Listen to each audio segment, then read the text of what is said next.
जय भारत। दोस्तों, हमारे देश में अंधभक्तों की कमी नहीं है। अंधभक्ति यानी कि मोदी भक्ति। एक बार मोदी को दिल दे दिया तो दे दिया। अब चाहे वो कुछ भी करे, हम तो उसके समर्थन में खड़े रहेंगे, हम तो उसकी भक्ति करते ही रहेंगे। ये मानसिकता विकसित कर ली है इन लोगों ने। हालांकि कुछ लोग ऐसे भी हैं जो इनसे निकलना चाहते हैं, इस अंधभक्ति से दूर होना चाहते हैं, लेकिन जो छवि उसने अपने हृदय में बसा के रखी है, जो उन्होंने गढ़ ली है इन वर्षों में, अपने भीतर इसे संजोए रखा है, वो इसे इससे निकलने नहीं देता है। वो अंततो गत्वा कहते हैं कि मोदी नहीं तो कौन। वो मजबूरी बन जाती है उनकी। आप देखिए कि आपके साथ क्या हुआ है, कि आप देख रहे हो कि गलत है, लेकिन आपकी मजबूरी, आप अपने आप को असहाय पाते हो कि हम इसके अलावा हमारा कौन है। ये होती है जब आप अंधी भक्ति करते हो, जब आप अंध समर्थन करने लग जाते हो, जब आप बिना सोचे समझे किसी को हृदय में बसा लेते हो। दोस्तों, हम भक्ति अगर भगवान की भी करते हैं ना, तो पहले हम देखते हैं कि उस ईश्वर का प्रभाव क्या है। हम देखते हैं कि ये ईश्वर कितना प्रभावशाली है। जैसे कोई शिव की भक्ति करता है, कोई भगवान नारायण की भक्ति करता है, तो पुराणों में लिखा हुआ है कि नारायण जो हैं वो सबके देव हैं, वो देवों के देव हैं, यज्ञ नारायण हैं। उनका प्रभाव इतना व्यापक है, सभी देवता उनके प्रभाव में रहते हैं। शिव जी इतने प्रभावशाली हैं। शिव जी जो है राक्षसों का वध कर देते हैं। बड़े से बड़ा राक्षस कुछ भी हो, अगर भगवान श्री शंकर उसके तीसरे नेत्र खुल गए तो फिर सबका विनाश निश्चित हो जाता है। आप सब जानते हैं। उसी तरह ब्रह्मा के शब्द, ब्रह्मा की वाणी, इसका कितना आदर होता है कि उसकी वाणी जो है व्यर्थ नहीं जा सकती। ब्रह्मा ने जो कहा वो होकर रहेगा। और वरदान देने के लिए राक्षस को वही आते थे। उस पर विश्वास किया जा सकता था क्योंकि सत्य में स्थित थे। जो बोलते थे हो जाता था। हिरण्यकश्यपु को वरदान दे दिया कि तुम्हारी मृत्यु न दिन में होगी, न रात में होगी, न अस्त्र से होगी, न शस्त्र से होगी, न तुम्हें मनुष्य मार सकता है, न कोई पशु मार सकता है। तो देखिए, सारी वाणी सत्य हो गई। और भगवान को अपना बुद्धि चलानी पड़ी कि आखिर इसे मारे कैसे, तो नरसिंह का अवतार लेना पड़ गया। तो ये सारी बातें इसलिए बता रहा हूँ क्योंकि वाणी का प्रभाव होता है। जब आप सत्य में स्थित होते हो तब आप उसकी भक्ति कर सकते हो। भक्ति ऐसे लोगों की करनी चाहिए। आपने सुना है कभी किसी को कि कोई अग्नि देवता का भक्त हो गया है? बहुत कम मिलेंगे, अगर मिलेंगे तो। आपने सुना है कि कोई पूषा देवता का भक्त हो गया है? देवताओं में भी लेवल होता है, छोटे बड़े सबसे बड़े। तो लोग बड़े देवताओं की भक्ति ज़्यादा करते हैं। राम की करेंगे, हनुमान जी की करेंगे, क्योंकि उनके बलों का वर्णन किया गया। अतुलित बलधामम हेम शैलाभ देहम, भगवान श्री महावीर, जिनके बिना राम का काज नहीं हो सकता, तो उनकी भक्ति करते हैं लोग। तो इसीलिए जब आप भक्ति करते हैं तो आप उसके प्रभाव को देखते हैं। अब आप मोदी की भक्ति करते हैं, आप ज़रा सोचिए, जिनका हर दूसरा या तीसरा वाक्य झूठ निकलता है। चीन में हमारे जवान मारे जाते हैं, मार के चले जाते हैं चीन वाले, और प्रधानमंत्री आकर कहते हैं कि ना कोई घुसा है ना कोई घुसाया है।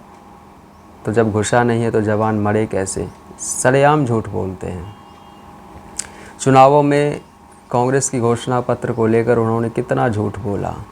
मुस्लिम लीग कहा, भैंस खोल के ले जाएंगे, टोटी लेके चले जाएंगे, पता नहीं क्या क्या कहा। तो ऐसे झूठे लोगों की भक्ति क्यों करते हो? और माना कि राजनीति है तो राजनीति में झूठ चलता है, लेकिन उसका उद्देश्य तो होना चाहिए जन कल्याण ना। जनता का कल्याण अंततो गत्वा होना चाहिए। आप चाहे जो करो, आप झूठ बोलो, आप सच बोलो, आप जोड़ तोड़ की राजनीति करो, कहीं पे किसी की सरकार गिरा दो, अपनी सरकार बना लो, लेकिन आपका अंतिम लक्ष्य होना चाहिए कि जनता की भलाई होना चाहिए। जनता की भलाई हो। अगर इतना करने के बावजूद भी अगर जनता महंगाई से त्रस्त हो रही है, अगर जनता को महंगाई से का सामना करना पड़ रहा है, उसे पेट्रोल महंगा ख़रीदना पड़ रहा है, उसे दालें महंगी खरीदनी पड़ रही है, उन्हें सामान्य जो जनजीवन की व्यवस्था के लिए जो सामान्य सामग्री है, सामान्य वस्तुएं हैं, अगर उन चीज़ों को भी अगर महंगी खरीदनी पड़ रही है तो फिर क्या उद्देश्य बना? तो फिर आपका उद्देश्य क्या था?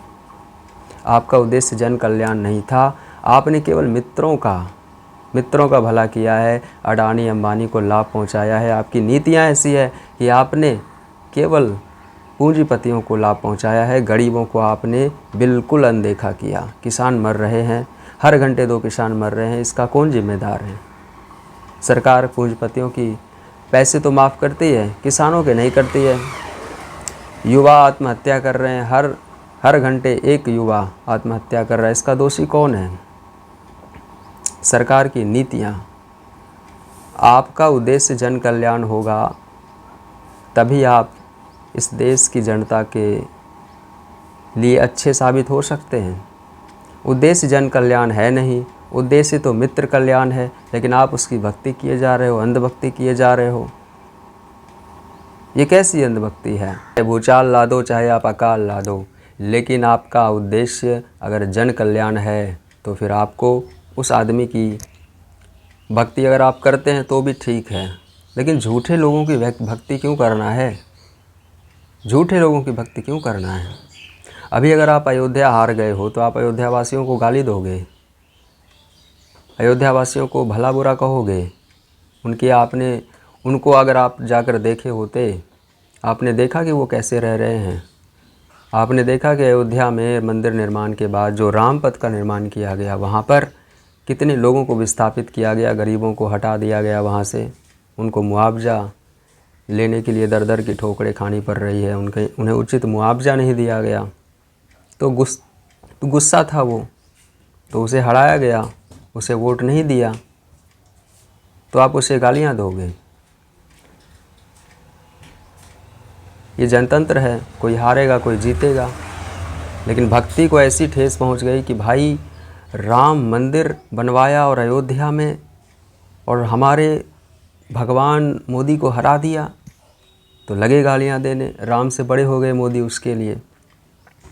वस्तुतः अयोध्या वासियों ने नहीं हराया, राम जी ने, उसके क्रोध ने हराया उसे, हारना ही था।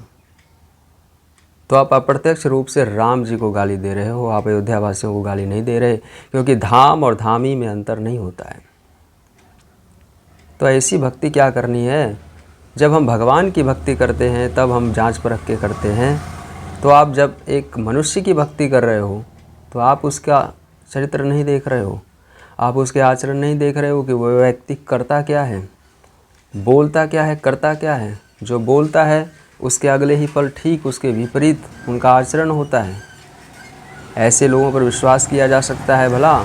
कह देंगे कि सभी भ्रष्टाचारी हैं, अजित पवार भ्रष्टाचारी है, नारायण राणे भ्रष्टाचारी है, हेमंत विश्व शर्मा भ्रष्टाचारी है। तमाम तरह की दलीलें देंगे, गालियां देंगे, और फिर अगले ही दिन उसे अपनी पार्टी में शामिल कर लेंगे। क्या आचरण रह गया बताइए? ये तो सरेआम आपकी भावनाओं पर मूत दिया उसने। आपकी भावनाओं का अनादर कर दिया, दमन कर दिया, चूड़ दिया, कुचल दिया, और आप उसकी भक्ति किए जा रहे हो। जब भगवान की भक्ति में देखते हो कि कितना प्रभावशाली है इनके शब्द, सत्य से ही तो भगवान होते हैं। भगवान के वचन सत्य होते हैं। जो बोल दिया वो अकाट्य है। और आप इस झूठे व्यक्ति की भावना में बहे जा रहे हो, भक्ति किए जा रहे हो। तो इस अंधभक्ति से निकलनी है तो आपको ये देखना है, बता रहा हूँ अंधभक्तों कि अंधभक्ति से निकलनी है तो ये देखना है आपको कि इसका उद्देश्य क्या है। जनता का कल्याण इसका उद्देश्य है कि नहीं है। जन कल्याण उद्देश्य होना चाहिए राजनीति का। चाहे आप कुछ भी करो, कोई मतलब नहीं उससे।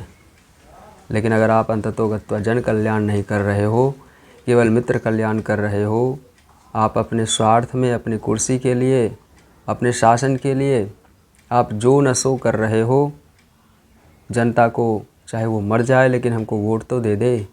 कोरोना में ये नाच रहे थे, बिल्कुल कोरोना पीक पे था और ये सभाएं कर रहे थे, ये रैलियां कर रहे थे, नाच रहे थे। ये जन कल्याण था। ये तो जनता को मौत के मुंह में झोंकना हुआ और उसने झोंका। कितने पाप हैं इनके। और आप, यही मुझे कहना था कि अंधभक्ति से अपने आप को निकलने का अवसर दें, स्वतंत्र होकर सोचें, खूंटे से कहीं बंधे नहीं, अपने विचारों को वहाँ से हटाइए, तटस्थ होकर देखिए, तब आपको दिखेगा कि इसकी गलतियाँ कितनी है और आपको इसकी भक्ति करनी चाहिए या नहीं करनी। नफ़रत भी ना कर, मैं नफ़रत भी नहीं करने को कह रहा हूँ। आपको बस तटस्थ हो जाना है, देखना है, जो सही है उसका साथ देंगे। अगर उसने ने सही किया है, अगर कोई सही काम किया है तो हम उसके समर्थन में रहेंगे। अगर कोई गलत काम किया है उसने, तो उसकी भर्त्सना भी हम उसी ज़ोर शोर से करेंगे। ये आपके मानसिक ताकत आपको इतनी विकसित करनी चाहिए कि अगर अच्छा कर रहा है तो अगर तारीफ़ कर सकते हैं, तो बुरा करने पर आप उसकी भर्त्सना भी कर सकते हैं, आप उसकी आलोचना भी कर सकते हैं। आपके मन में आपकी मानसिक स्थिति ऐसी होनी चाहिए एक लोकतांत्रिक नागरिक होने के नाते। तो अंधभक्ति छोड़िए, अंधभक्ति मत कीजिए, देशभक्ति कीजिए और इसी से हमारे भारत का कल्याण होने वाला है। जय भारत।